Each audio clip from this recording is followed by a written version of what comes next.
Et bonjour et bienvenue à tous. Mich Mich n'est pas là avec moi aujourd'hui, c'est un peu particulier. Je suis sur l'Esprit Cube Open au rail bayonnais.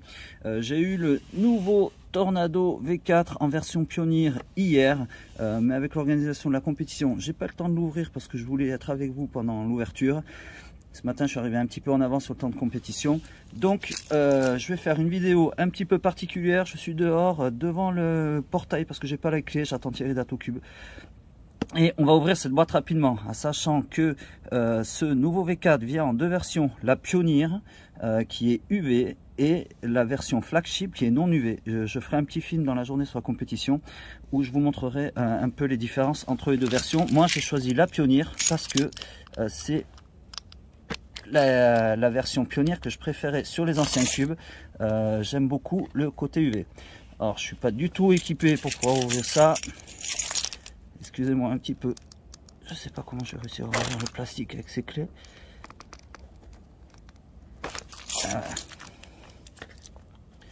Bon, la boîte, je vais pas y revenir dessus. Je rigole toujours des youtubeurs qui font des trucs sur la boîte est belle, la boîte est belle. Ma boîte va finir dans la boîte, dans l'armoire à boîte.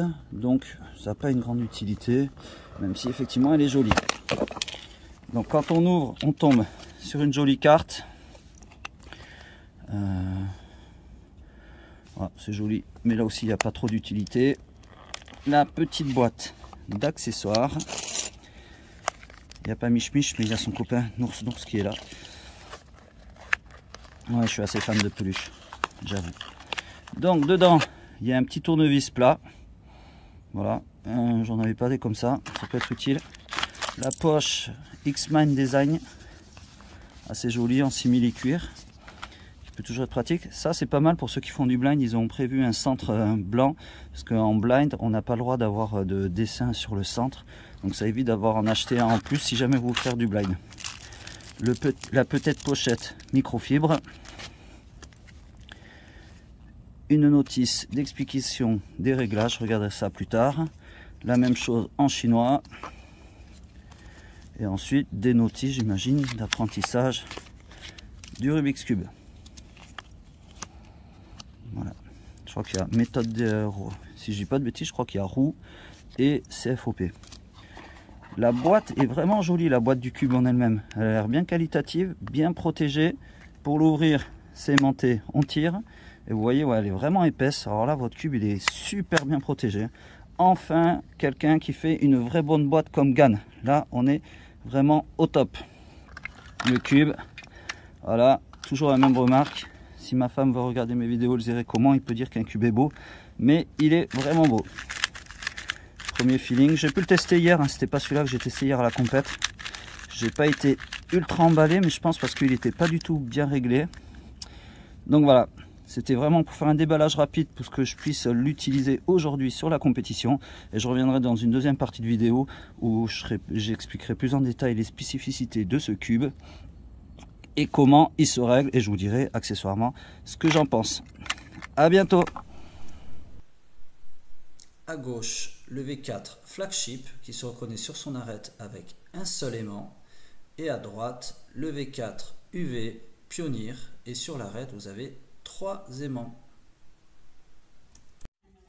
Et bienvenue à tous dans cette suite de vidéos. Donc là on est mardi, j'ai fait le déballage que vous venez de voir dimanche matin à l'arrache. Quand je suis arrivé sur le lieu de compétition, il y avait un portail qui était fermé, il fallait que j'attende Thierry pour que ce portail s'ouvre. J'avais vraiment trop envie de l'ouvrir, donc c'est pour ça, je suis désolé, j'espère que la qualité de la vidéo ne vous a pas trop déplu sur ce déballage. Mais maintenant je vais pouvoir faire la seconde partie de la vidéo, je vais vous montrer comment il se règle, et je vais vous dire un petit peu ce que j'en pense. Mich Mich, c'est ce qui peut rendre le cube. Je voulais le garder moi. Rendre le cube, ok, voilà. Donc, comme je vous l'ai expliqué, il y a deux versions, la Flagship et la Pionnier. Donc moi j'ai pris la Pionnier qui est à 47,90 € chez Atocube, et la Pionnier est à 33 € il me semble. La Flagship pardon est à 33 €. Donc comme vous l'avez vu, la différence sur la petite vidéo que je vous ai montré entre le Flagship sont ces éléments répulsifs qui n'est pas sur le Flagship, et en plus de ça vous ne pourrez pas l'avoir en UV si vous prenez Flagship. Comme le Pionnier, si vous aimez la version Frosted, et non UV, vous ne pourrez pas l'avoir sur la Pioneer. La Pioneer est en UV, la flagship est en non UV. Bon, moi ça tombe bien, j'aime le système maglev. Donc je rappelle pour ceux qui ne savent pas trop que la Pioneer en fait est une version maglev, donc la compression au niveau des pièces centrales se fait à l'aide d'aimants, alors que sur la version flagship ce n'est pas maglev et la compression se fait à l'aide d'un ressort. Ça c'est à chacun de choisir. Je sais que le V3 flagship avait eu beaucoup de succès, il me semble, si je dis pas de bêtises, vous me corrigerez en commentaire si je dis des âneries, que Max Park utilisait pour son 313 la version flagship. Voilà, moi je sais qu'autour de moi, beaucoup l'utilisaient. Il me semble que Thierry d'Atocube l'utilisait en flagship, et dans beaucoup d'élèves, j'en avais beaucoup qui préféraient la version flagship. Moi j'aime vraiment la version maglev. Voilà, au niveau des comparaisons, ici j'ai mon V3 Pioneer. Je voulais voir un petit peu au niveau de la taille s'il y avait un changement. Alors c'est exactement la même taille, voilà. Exactement la même taille, et je voulais le comparer à mon main actuel, le Moyu Super Weilong, qui a cette faculté d'être petit, et on se retrouve sur la même taille. Donc on est sur un cube en 55, et ça moi j'aime bien. J'aime bien les cubes un peu plus petits. Je vous rappelle que je ne sais pas faire le U2' avec index majeur comme ça, donc je le fais en poussant. Et quand les cubes sont un peu plus petits, pour moi, je trouve que c'est plus simple. Donc j'aime beaucoup. Voilà ce que je pouvais dire au niveau des tailles. Alors, sur la version flagship, il me semble qu'il n'y a pas beaucoup de différence entre le V3 et le V4 flagship. Et d'ailleurs, dans une vidéo de Tingeman, je ne sais pas si on dit comme ça, un grand youtubeur réputé, lui, il dit que le V3 flagship ressemble énormément au V4. Le V4 flagship ressemble énormément au V3. Excusez-moi, je suis un peu fatigué suite à ce super week-end qui était génial, mais qui était un peu éprouvant avec la compétition à Bayonne. Donc, le V4 flagship serait très très proche du V3. Je l'ai testé, je le trouvais bien, mais je peux pas en dire plus parce que je suis pas allé beaucoup plus loin. Sur le V4, on va retrouver donc ce système-là d'aimants. Au centre, vous avez un aimant qui vient être attiré par les aimants des coins. Et les deux petits aimants, alors je ne peux pas vous le montrer parce que moi je l'ai testé avec un tournevis en mettant devant pour voir. Effectivement, on sent que le tournevis, quand il s'approche de l'aimant central, cac, il est collé. Mais quand il s'approche des deux petits aimants côte à côte, il est repoussé. Donc ils sont répulsifs. Je pense que ça peut vraiment apporter quelque chose au cube, niveau stabilité. Donc voilà les pièces centrales. Donc je sais pas, vous pouvez pas ressentir. Moi je le ressens vraiment que là il est repoussé et quand il arrive là il est attiré. Ça je pense que niveau stabilité du cube ça peut pas mal jouer. On retrouve bien le bas-le-corps à l'intérieur. Je sais pas si vous voyez bien. Peut-être si j'enlève encore un coin ça sera mieux. On retrouve bien le bas-le-corps à l'intérieur. Au niveau des réglages, c'est pas très compliqué et ils ont fait du super bon boulot, notamment pour tous les gens comme moi qui ont des petits problèmes de vue. Alors je vais vous montrer une première chose, les aimants se règlent comme ça. Alors là j'ai pas pris le tournevis, mais bon c'est très facile. Vous avez une encoche, tournevis plat, il y a 5 crans. Vous pouvez tourner à gauche, clac clac, c'est le moins fort. À droite, clac clac, c'est au plus fort. Il n'y a pas besoin de venir tourner dans tous les coins. Si vous tournez un seul, ça va faire tourner vos 3 coins. Moi, j'avais passé au moins fort pour voir et finalement, je suis repassé sur le réglage du milieu. Alors ça, c'est à titre indicatif. C'est pas parce que moi, je fais comme ça que vous devez faire comme ça. Alors, je vais mettre pause, remonter mon cube et je reviens. Voilà, j'ai remonté mon cube, je vais vous montrer le réglage. Alors, il faut enlever les capes. J'ai un peu galéré, moi, hier soir, quand j'ai voulu le démonter, notamment le bleu, j'ai vraiment eu beaucoup de mal à le sortir, mais c'était la première fois. Donc, vous glissez votre doigt, vous l'enlevez, ça sort assez facilement. Et on se retrouve avec ce petit système-là. Alors, en quoi c'est vraiment bien fait? Je pense que j'arriverai pas à vous montrer, mon téléphone n'est pas assez de bonne qualité pour qu'on puisse voir. Attendez, j'essaie quand même. Non, il veut pas faire le réglage. Je suis désolé, j'arrive pas, j'essaie de nettoyer mon objectif, j'arrive pas à voir mieux pour bien voir. Mais vous allez pouvoir voir le principal. Il y a deux manières de régler. Il y a d'abord le petit numéro que vous voyez dans ce rond là. Alors là, vous n'arrivez pas à lire, mais c'est numéro 1. Et là où ils ont été très bons, parce que ça vous allez pouvoir le voir, c'est qu'une fois que vous avez compris que le réglage numéro 1, il est bleu, mais vous n'avez plus besoin de batailler à chercher le numéro. Vous savez que vous voulez le mettre sur le bleu. Donc moi, je l'ai mis sur le bleu. Alors ce réglage, il correspond au réglage de la distance à l'axe. En gros, c'est comme avant quand il y avait des vis, que vous vissiez ou dévissiez la vis pour mettre votre centre le plus près. Le 1, c'est le moins serré et ça va jusqu'au 5, le plus serré. Et pour faire ce réglage de tension, on tourne dans le sens inverse des aiguilles d'une montre. Donc là, je viens de le passer sur le, je regarde le 2 qui est en vert. Donc 3... 4, 5. Et là, logiquement, je vais revenir sur le 1. Voilà. Et je vois que mon petit bonhomme, mon petit rond à l'intérieur est bleu. Donc, je n'ai pas besoin de me prendre la tête avec les couleurs. J'ai réglé l'autre réglage sur le 4. Alors, il faut trouver dans votre pièce centrale la petite encoche. Et le numéro qui est en dessous vous donne le réglage de l'élasticité. Donc là, c'est l'écartement entre nos deux aimants qui font le maglev. Si vous avez un flagship, ça sera l'écartement entre, la compression que vous ferez sur votre ressort. Alors là, pareil, on n'arrive pas à lire le numéro. Moi, je l'ai mis sur le 4 et c'est du rose saumon. Et pour régler celui-là, on tourne dans le sens des aiguilles d'une montre. Hop, là, vous voyez que dessous, c'est rose. Et c'est le 5. Et là, par contre, je suis repassé sur le 4. Voilà, ça fait 1, 2, 3, 4, 5. Et on refait 4, 3, 2, 1, je pense. Voilà.